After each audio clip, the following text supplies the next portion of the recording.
అనుభవం ఉండడం కోసమనే కోరుతారు. వారిని ఏకాంత భక్తులు అంటారు. ఏకాంతం అంటే వారికి ఒకటే లక్ష్యం, అంతం అంటే లక్ష్యం. వారికి లక్ష్యం ఏమిటి? భగవానుడే. వారి భక్తి మరొక దాని మీదకి ప్రసరించదు. మనకు రెండిటి మీద భక్తి, ఒకటి కోరిక, రెండు స్వామి. కోరిక లభించేదాకా స్వామి మీద భక్తి, లభించిన తర్వాత మన కోరిక మన లక్ష్యం. కాబట్టి లక్ష్యములు రెండైనాయి మనకి, వారికి ఒకటే లక్ష్యం అవుతుంది. కాబట్టి మన భక్తికి పేరు అనైకాంతిక భక్తి. అనైకాంతిక అంటే ఏకాంతముగా ఒకటే లక్ష్యముగా ఉండని ప్రేమ మనది.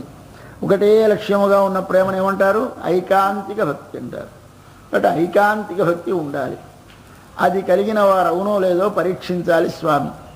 దానికోసమని ఉన్నయి అరుత్తిత్వందో అన్నారు నిన్న రోజున. స్వామి నిన్నే కోరి వచ్చామన్నారు. చాలా సంతోషించాం. ఇంత అదృష్టం ఉన్నదా? ఎవరైనా మమ్మను కోరి వస్తే మాకెంతో ఆనందం, చాలా సంతోషం అనుకునేసరికి వెంటనే పక్కనే పరైతరుదియాహిల్ అన్నారు. పర ఇస్తే అన్నారు. అంటే ఇస్తే అంటే కావాలన్నమాటేగా. కాబట్టి మీకు పర కావాలా లేకపోతే నేను కావాలా అన్నట్టు స్వామి చిన్న మందహాస రేఖ చిందిస్తే చూశారు గోపికలు. స్వామి ఎంత విచిత్రమైన ప్రవృత్తి అయ్యానిది. నీవు మా యందు ఇంత ప్రేమతో ఇంత వ్యామోహంతో ఉంటావని మేము అనుకోలేదు. మేము కేవలంగా మమ్మల్ని స్వామి చూస్తాడా చూడడా, మమ్మల్ని స్వామి కటాక్షిస్తాడా కటాక్షించడా అని బెంగలు పెట్టుకొని లేచి బయలుదేరి వస్తున్నాం. వస్తూ ఉంటే నీవు మమ్మల్ని హాస్యం చేస్తూ చమత్కారాలు చేస్తూ మాట్లాడే స్థితిలో ఉంటావని మేము అనుకోలేదు. ఆయన ఇట్లా కొంచెం చమత్కారమైన సంభాషణ చేసేసరికి వీరికి ధైర్యం వచ్చింది. ఆహా, స్వామికి ఎంత మన మీద ప్రేమ అనిపించింది. ఈ ప్రేమ ఏం కారణం? మమ్మల్ని ఏమి చూసి నువ్వు ఇంత ప్రేమించావయ్యా? మాలో ప్రేమ ఏం కారణం? మమ్మల్ని ఏమి చూసి నువ్వు ఇంత ప్రేమించావయ్యా? మాలో ఏముంది? జాతి చేత గొప్పవారమా, కర్మ చేత గొప్పవారమా, లేదా జ్ఞానము చేత గొప్పవారమా, ఆచరణము చేత గొప్పవారమా, ఏ విధముగా గొప్పవారమా? ఏమీ కాని మమ్మలను కేవలం మేము ప్రేమించామని ప్రేమించి మాకంటే ఎక్కువ ప్రేమించేవే. నీ ప్రేమ ఎంత గొప్పదయ్యా అని వీరు చూస్తున్నారు. ఒక్కసారి స్వామి వైపు చూస్తుంటే ఆయన వీరు మరి మాట్లాడకుండా నిలబడ్డారు.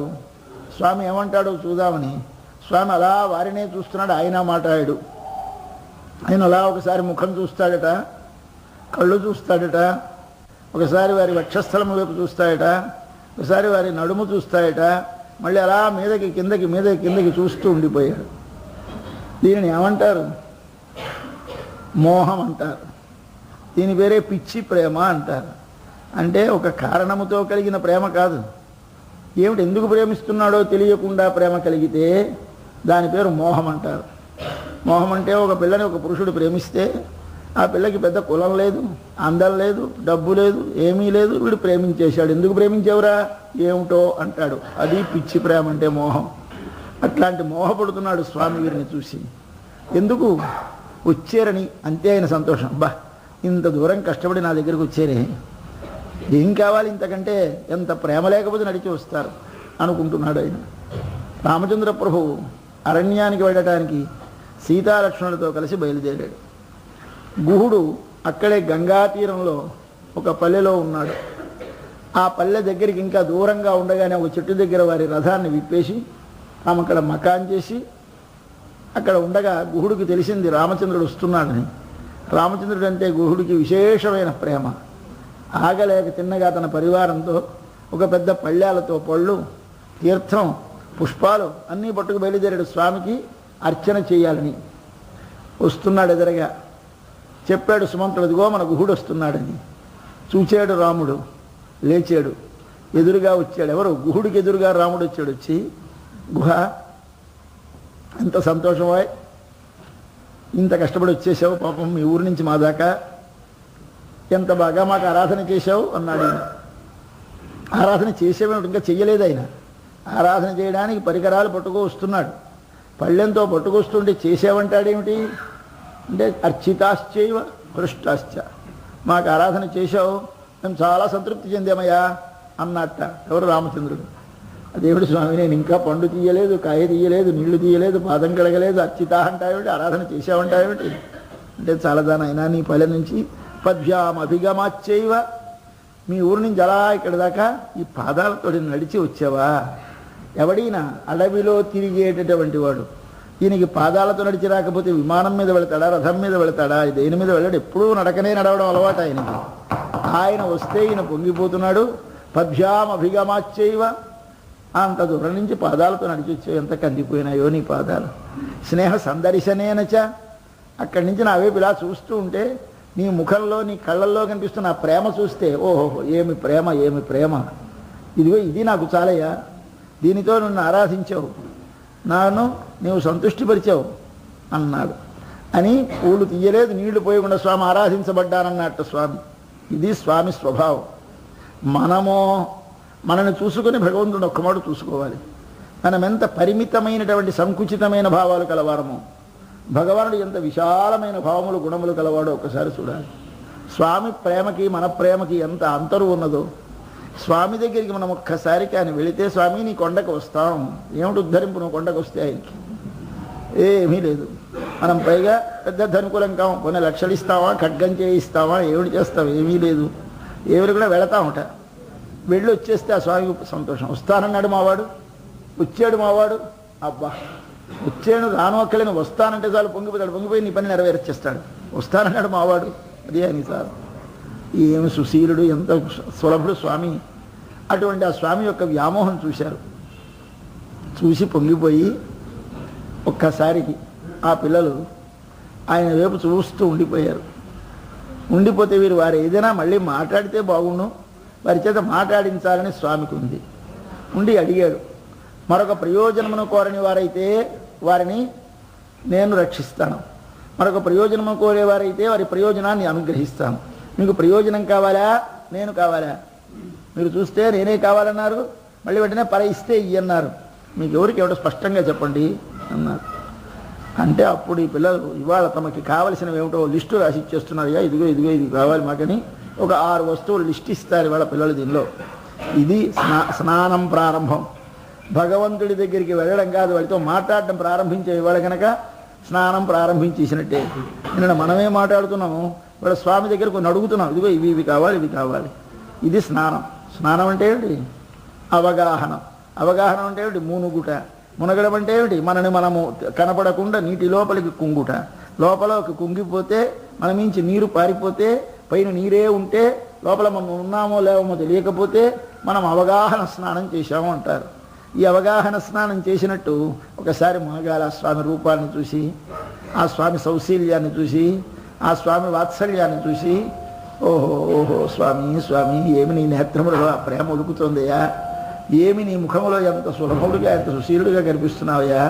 అలా చూడండి ఒక్క మాట, స్వామి ముఖం చూసి, నేత్రాలు చూసి, మందహాసం చూస్తే మనకి ఏమైపోవాలి? ఒకసారి మనం అందులో మునగాలి.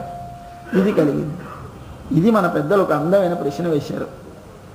రామాయణం అంతా చదివి, రామాయణంలో రాముడిని గురించి బాగా తెలుసుకున్న తర్వాత రాముడి యొక్క ముఖ్యమైన ఒక్క గుణం చెప్పండి. అలాగే భాగవతం అంతా చదివి కృష్ణుడిని బాగా అధ్యయనం చేసిన తర్వాత కృష్ణుడు ఒక్క గుణాన్ని చెప్పండి అని అడిగారు మన పెద్దలు. ఒక్కటే చెప్పాలి. ఇన్ని గుణాలు చాలా ఉన్నాయండి అంటే మనకి అది ఒక్కటే. రాముడిలో గుణాల్లోకి చాలా ముఖ్యమైన గుణం, కృష్ణుడిలో గుణాల్లోకి ముఖ్యమైన గుణం చెప్పాలట. అంటే మన పూర్వులు మహానుభావులు కనుక అనుభవించి మునిగిపోయిన వారు కనుక వాళ్ళు చెప్పేశారు. ఏమిటని? రామునిలో ఆయన శరణాగతి రక్షణం, శరణాగత వాత్సల్యం ఆయన గుణంట. ఇంచేత ఆయన్ని బాగా వాడి వడపోసినటువంటి భార్యను అడగాలి, ఏమిటంటే మీ వారి స్వభావం? ఆయన పరమశాంతుడండి, చాలా గొప్పవాడు అంటూ ఉంటాం మనం. ఆయన భార్యను అడిగితే తెలుస్తుంది ఆయన శాంతవంతుడిదో. ఎందుచేత ఆయన ఇంట్లో మనిషి స్వస్వరూపం బయలుపడుతుంది. వీధిలో వచ్చినప్పుడు అందరూ శాంతులే. కాబట్టి అలాగే అమ్మవారిని అడగాలి, అమ్మ ఏమిటి రాముడి సంగతి ఏమిటమ్మా అడిగితే ఆవిడ చెప్పింది. ఎవడితో? ఆయన శత్రువుతో. ఏమని చెప్పింది? విదిత సహి ధర్మజ్ఞ శరణాగత వత్సల. మా రాముడు చాలా ధర్మం ఎరిగిన వాడయ్యా, ఎరగడము కాదు ఆచరించేవాడయ్యా. ఏమిటి ఆయన ఎలాగో తెలుసిన? హీజ్ వెల్ నోటెడ్, అందరికీ తెలుసిన. ఏమని? శరణాగత వత్సల. తన శరణ పొంది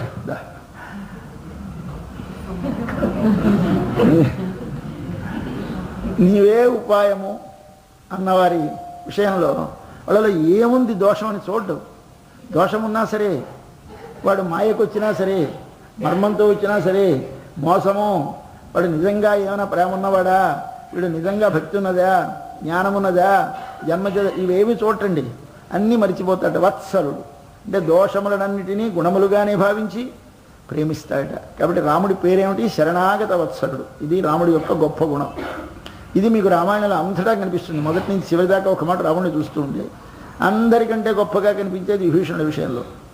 విభీషణుడు తన భార్యను అపహరించిన రావణాసురుడి తమ్ముడు. ఎవ్వడు దిక్కు లేకుండా ఆకాశంలో నిలబడ్డాడు. 4 రాక్షసులు వాడు వచ్చి నిలబడ్డాడు. నిలబడితే వెంటనే పంపించి పట్టుకొని చంపేస్తామన్నారు వానరులు. వల్ల కాదన్నాడు రాముడు. ఆయన అక్కడే నిలబడి, స్వామి నీ శరణము, నీ పాదములే నాకు శరణము, నాకు రాజ్యం అక్కర్లేదు, ఏమీ అక్కర్లేదు, నీ సన్నిధిని ఉంచుకుంటే చాలన్నాడు ఆయన. వీళ్ళందరూ వద్దంటారు, చంపుదామంటారు. కాన్ఫరెన్స్ పెట్టాడు, అడిగితే ఒక్కొక్కళ్ళు ఒక్కొక్క ఆర్గ్యుమెంట్ చెప్పారు. ఎంత మాత్రమూ స్వీకరించడానికి వీలు లేదని. చివరికి హనుమంతుడిని అడిగాడు. అడిగితే హనుమంతుడు అన్నాడు, నాకు చూస్తే తనలో ఏమీ దోషం ఉన్నట్టు కనిపించలేదండి. ముఖం చూస్తే చాలా ప్లెయిన్ కామ్గా ఉంది. ఆయన మాటల్లో ఏమీ లోపల మోటివ్ ఉన్నట్లేదు. ఇక్కడ ఆయన చాలా పరిశుద్ధంగానే కనిపిస్తున్నాడు. అయినా కానీ మనం మాటలను బట్టి వెంటనే చెప్పకూడదు. ఒకప్పుడు మాటలలో తడబడవచ్చు కొత్త వారి దగ్గర, లోపల మంచి మనస్సు ఉండొచ్చు, మాటలలో తొట్టుబాటు పడవచ్చు. కాబట్టి మాటలను బట్టి మనం నిర్ణయించకూడదు. వాడిని పిలిచి మన దగ్గర ఉంచుకొని ఏదైనా అవసరమైన పనుల్లో నియోగించి అప్పుడు వాడి స్వభావాన్ని బట్టి మనం స్వీకరించడమో వదిలేయడమో చేయాలి. కానీ వెంటనే వాడిని చంపేయడం కానీ బంధించడం కానీ చేయకూడదని హనుమంతుడు చెప్పాడు. నిజమేనయ్యా, నువ్వు చెప్పింది స్వీకరించవచ్చు అన్నంతవరకు నువ్వు నేను ఏకాభిప్రాయమే. కానీ వాడు మంచివాడైతే స్వీకరించాలి, చెడ్డవాడైతే వదిలేయాలన్నావు నువ్వే. ఆ పాయింట్లో నీతో డిఫర్ అవుతున్నాను అన్నాడు. ఎందుచేత? వాడు మంచవని చెడ్డవని నీవే నాకు దిక్కు, నీకంటే వేరొకరు లేరు అన్నాడు కనుక మనం వాడిని స్వీకరించాలి. వాడు అన్న మాట ఏమిటి? నీవే నాకు శరణం అన్నాడు. ఆ మాట అన్నవాడు ఎటువంటి వాడు కానీ వాడు దోషములే ఉండని, చాలా నీచుడే అవని, మన శత్రువే అవని, ఎవడైనా సరే నీవు తప్ప వేరొక దిక్కు లేదని వచ్చిన వాడిని రక్షించడం నా యొక్క ధర్మం. ఇది మానవ ధర్మం. కాబట్టి నేను రక్షిస్తానన్నాడు స్వామి. కాబట్టి ఆయన ఎంత గొప్పవాడంటే విభీషణుడు ఇచ్చి తర్వాత సుగ్రీవుడిని పంపిస్తూ, సుగ్రీవుడు అయ్యా సుగ్రీవా వెళ్ళి తీసుకురా అన్నాడు. ఇందాక ఈయనే చంపుదామన్నాడు సుగ్రీవుడు. ఇప్పుడు రాముడు వాడి చేతే తీసుకురమ్మంటాడు. ఆయన నువ్వే తీసుకురా అన్నాడు. ఆయనకే చెప్పాడు ఆ పని. ఈయన బయలుదేరి వెళుతున్నాడు. వెళుతుంటే సుగ్రీవా పిలిచాడు. మళ్ళీ వెనక్కి వచ్చాడు. ఏం సార్?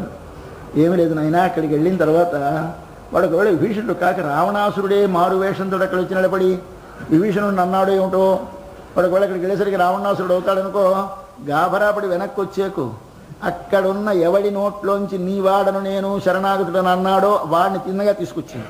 వాడు రావణాసురుడు అయినా సరే మనకేం అభ్యంతరం లేదు.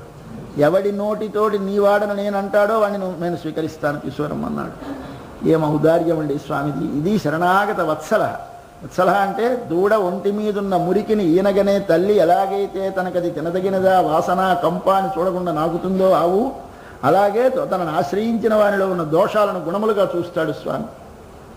అయితే నిజంగా అలా చివరిదాకా ఉన్నాడా? ఉన్నాడు స్వామి. రావణుడు చనిపోయినాడు. చనిపోయిన తర్వాత విభీషణుడు అంటాడు, నేను వీడికి సంస్కారం చేయనండి. సోదరుడైనా వాడికి పిల్లలందరూ చచ్చిపోయినారు కనుక నేనే చేయాలి, కానీ చాలా దుర్మార్గుడు, మీ భార్యను అపహరించిన వాడు నేను సంస్కారం చేయనన్నాడు. అలాగా విభీషణ, పోనీలే నేను చేస్తాను. నువ్వు నాకు స్నేహితుడు కదా, నీ సోదరుడు కదా, నీ సోదరుడు నా సోదరుడు కాడా? ఏమి మాట్లాడేది ఒళ్ళుగా గుర్పడవదండి. ఏమి రాముడు, మనం ఇంతంత శత్రుత్వం ఉంటే శాశ్వతంగా పగబెట్టుకొని వాడు కాదు వాడి మనవల దాకా మునిమనవల దాకా తగులు పెట్టుకుంటామే. అటువంటి దాంట్లో స్వామి తన భార్యను అపహరించిన వాడి తమ్ముడు వస్తే, తమ్ముడు కాదు వాడు చనిపోతే, వాడు చనిపోయిన తర్వాత నీ సోదరుడు నా సోదరుడు కాడా, నేను చేస్తానని చెప్పాడు. అది రాముని యొక్క శరణాగత వాత్సల్యం అంటే. అది రాముని యొక్క గొప్ప గుణం. మన కృష్ణుడో ఈయనకొక గొప్ప గుణం ఉందిట. ఈయనకి ప్రేమ కాదండి, వ్యామోహం. ఈయనది పిచ్చి ప్రేమ. ఈయనకి వ్యామోహం అంటారు. ఈయన ఎవరి మీద? ఆశ్రితుల మీద ఆయన రక్షణ చేస్తాడు దోషం చూడకుండా. ఈయన ఆశ్రితుల దగ్గర వ్యామోహపడతాడు. వాళ్ళ కోసం తాను చేసే పని తగునా తగదా, తన స్టేటస్ ఏమైనా దీనివల్ల భంగపడుతుందా, తన స్టేటస్కి భంజకంగా ఈ పని చేస్తే బాగుంటుందా, లోకమంతా ఏమనుకుంటారనుకోండి ఆయనకి తెలీదు. వాడు నా ఫ్రెండ్ కాదు, వాడు నాకు చాలా ఆప్తుడు. కాబట్టి వాడి కోసం ఏ పని చేసినా నాకు చిన్నదనేమిటి, పైవాడి కోసం చేస్తున్నానా అంటాం. మన సంచి పట్టుగా మనం బజార్లోంచి రాలేమండి. ఎంత హీనమైన స్వభావం ఉంది చూడండి. అంటే మన సంచి పట్టుకుంటే ఎవరైనా చూస్తే మన హోదాకి భంగమేమో అని. ఒరే నీ సంచి నువ్వు పట్టుకుంటే నీకు హోదాకి భంగం ఏమిటా అనిపించదు. మనం ఎంత రిజర్వేషన్స్ తోటి, ఎంత సంకుచిత బుద్ధితో ఉన్నాం. స్వామో ఆయన ఇద్దరు కోటీశ్వరులు ఇరుగునా పొరుగునా ఉంటారు. ఇద్దరికీ కార్లు ఉంటాయి. ఒకనాడు ఆయనకు వీధిలోకి వస్తుంది, ఆయన కారు లేదో డ్రైవర్ లేదో వెళ్తాను. అయ్యా వెళదాం ఉన్నాడు, ఇద్దరు కలిసి బయలుదేరారు. కోటీశ్వరుడి కారుని డ్రైవ్ చేయవలసి వచ్చింది. ఈయన కోటీశ్వరుడే, ఆయన కోటీశ్వరుడే. కానీ డ్రైవ్ చేసేవాడు ఎక్కడ కూర్చోవాలి? ముందు కూర్చోవాలి. రెండోవాడు ఓనర్ వెనకాల కూర్చోవాలి. ఓనర్ గారు వెనకాల కూర్చుంటారా? ఇప్పుడు కూర్చుంటే స్నేహితుడికి అవమానం. బట్ ఏం చేశాడు? వీడు ఫ్రంట్ సీట్లో వాడి పక్కనే కూర్చుంటాడు. ఎందుకని? వాడికి ఎక్కడ అవమానం అని. ముందు కూర్చుంటే ఇద్దరు వాళ్ళిద్దరు ఏదో ఈక్వల్ స్టేటస్ వాళ్ళండి, వాడు సరదాకి వెళ్తున్నారు అనుకుంటారు. కానీ వీడేదో గొప్పవాడు, వెనక సీట్లో వాడు, ముందు సీట్లో వాడు తక్కువవాడు అనుకోకూడదు. అనుకుంటే వాడికి అవమానం మనం చేసినట్టు. అంత హీనంగా ఉంటాం మనం. మన స్వామి చూడండి, కృష్ణుడు అర్జునుడు తనకంటే చాలా తక్కువవాడు. వాడు స్వామి నాకు రథానికి నువ్వు సారథ్యం చేయాలన్నాడు. ఓ అలాగే చేస్తాను. ఇది ఇద్దరు ఫ్రంట్ సీట్లో కూర్చుంటే రథం నడుస్తుందండి. కాబట్టి ఏం చేయాలి? ఈయన వెనక సీట్లో కూర్చోవాలి. ఈయన ఎవరు? అర్జునుడు. ఫ్రంట్ సీట్లో కృష్ణుడు కూర్చోవాలి. పగ్గాలు పట్టుకోవాలి, నడపాలి. యుద్ధం చేస్తున్నప్పుడు మాట్లాడడానికి టైం ఉండదండి. ఇలాగ అందరూ శత్రువులు ముంచేస్తూ ఉంటారు, బాణాలు వేస్తూ ఉండాలి. ఎటు తిప్పాలో రథం చెప్పాలి. ఏం చేస్తారట? ఆ రథం యుద్ధం చేసేటప్పుడు ఈ వెనకని కూర్చున్న రథికుడు తన కాలు బొటైన వెళ్తాడు, ఇలా తంతూ ఉంటాడట. అంటే ఇవి డ్రైవ్ చేస్తూ ఉండాలి. లెఫ్ట్ రైట్ నోటితో అనడానికి ఉండదు. అప్పుడు ఇక్కడ ఏం చేస్తాడు? పాదంతో తంతాడు. ఎవడు తన్నేవాడు? అర్జునుడు. తన బడేవాడేవాడు? కృష్ణుడు. దీనికి అంగీకరించాయండి స్వామి. ఎవడు దీనికి అంగీకరిస్తాడండి? లోకంలో ఎవడైనా అంగీకరిస్తాడా? దీనివల్ల మీకు ఏమిటి తెలుస్తోంది? స్వామిది ఆశ్రిత వ్యామోహశీలుడు తండ్రి. ఆశ్రితులంటే ఆ వెర్రి ప్రేమ, చెప్పలేము. ఎందుకు చేస్తున్నావో తెలియదు, చేయకుండా ఉండలేక చేస్తాడు స్వామి. చేస్తామండి. ఏమండి నేను ఆయన డ్రైవర్ మీరేనా అని అడుగుతాను. మన్నాడు పొద్దున మనం ఒప్పుకోగలమా? డ్రైవర్ కాదండి, వాళ్ళు డ్రైవర్ రాలేదు. నన్ను ఉద్య మేము ఫ్రెండ్స్ని ఏదో హాబీ, నాకు డ్రైవింగ్ బాగా వచ్చు, అందుకోసం చేశానంటాడు. కానీ అవునండి డ్రైవర్ని అంటే ఇప్పుడు అవమానం, ఎంత అవమానం! మనం ఒప్పుకోమే. స్వామి ఏమిటి చెప్తాడు? ఆయన పేరు ఏమిటి? బిరుదు మీకు తెలుసు. ఆయన పేరు, ప్రధానమైన పేరు పార్థ సారథి. పార్థ అంటే అర్జునుడికి, సారథి డ్రైవర్. అర్జునుడి గారు డ్రైవర్ అండి అంటే పొంగిపోతారు. మనం ఒకసారి వెళ్ళి స్వామిని ఓం పార్థ సారథయే నమః, అదో పెద్ద నామం ఆయనకి, ఎంత సిగ్గైన నామం. అలాగే స్వామి గోపికలతోటి చేయకూడని పనులు అర్ధరాత్రి వేళ చేశాడు. చేస్తే ఇది ఎవరైనా చెప్పొచ్చండి? అందరిలోకి వెళ్ళి చేయకూడని దొంగతనం చేశాడు. ఇది పైకి చెప్పుకోవచ్చా? ఎప్పుడైనా మనం చేస్తే చేసి ఉంటాం అనుకోండి, చేసినా బయటికి చెప్పుకుంటామా? సిగ్గుపడం. మనవాడో చెబుతాడండి, నవనీత చోరుడు. ఎంత గొప్ప పేరు! చోరుడు పేరేమిటండి? దొంగ అని ఎవరైనా పేరు పెట్టుకుంటారా? బిరుదు పెట్టుకుంటారా? ఆయన బిరుదండి ఇది. గోపికా జారుడు, నవనీత చోరుడు, పార్థసారథి, ఇవన్నీ ఆయన పేర్లు.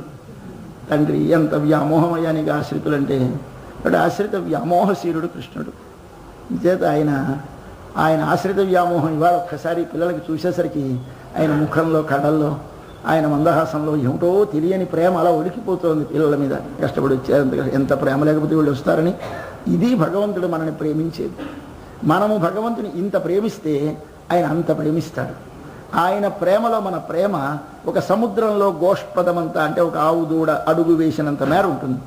నువ్వు ఈ మాత్రం వాడివే ముందుకు ఒక అడుగు వేసావనుకో, ఆయన 1000 అడుగులు వేసి ముందుకు వచ్చేస్తాడు. కాబట్టి నువ్వు వెళ్ళవు, పాపం ఎప్పుడు వెనుదిరిగి ఉంటావు. అసలు అటు చూడవు. చూస్తే ఏం ప్రమాదం, పట్టుకుంటాడో, పీకేస్తాడో, పీక నొక్కేస్తాడో అని మనకి భయం దేవుడు అంటే. కానీ ఆయన వైపు ఇలా అడుగు చూసావో, కన్ను చూసావో, స్వామి పరిగెత్తుకు వస్తాడు. అటువంటి ఆశ్రిత వ్యామోహం గలవాడు కనుకనే లంక నుంచి ఆంజనేయ స్వామి వచ్చాడు. వచ్చి రామచంద్ర ప్రభుతోటి సీతమ్మని చూశానని చెప్పాడు. చూసావు కానీ ఏమన్నది మా సీతమ్మ అన్నాడు. అంటే ఏమీ లేదు, చాలా బాధపడ్డది. కానీ చిట్ట చివరికి ఒక మాట చెప్పమన్నది. స్వామి 1 నెల రోజులు బ్రతుకుతాను, 1 నెల రోజుల తర్వాత బ్రతకను. ఈ లోపల మీరు వచ్చి లంకని చీకాకుపరచి రావణుడిని చంపి నన్ను తీసుకువెళ్తే మీకు తగినట్టు అని చెప్పమన్నది. 1 నెల రోజులు దాటితే మాత్రం బ్రతకనని చెప్పమన్నది అని చెప్పాడు హనుమ. విన్నాడు ఈయన. విని అబ్బా సీతమ్మ 1 నెల రోజులు బ్రతుకుతుందయ్యా, చాలా గట్టిదే. నేను క్షణాదుర్ధం నజీవిష్యే వినాతామసితే క్షణం, నేను ఒక క్షణం తర్వాత బ్రతకలేనయ్యా అన్నాడు. ఇద్దరు 10 నెలల నుంచి బ్రతికే ఉన్నారండి.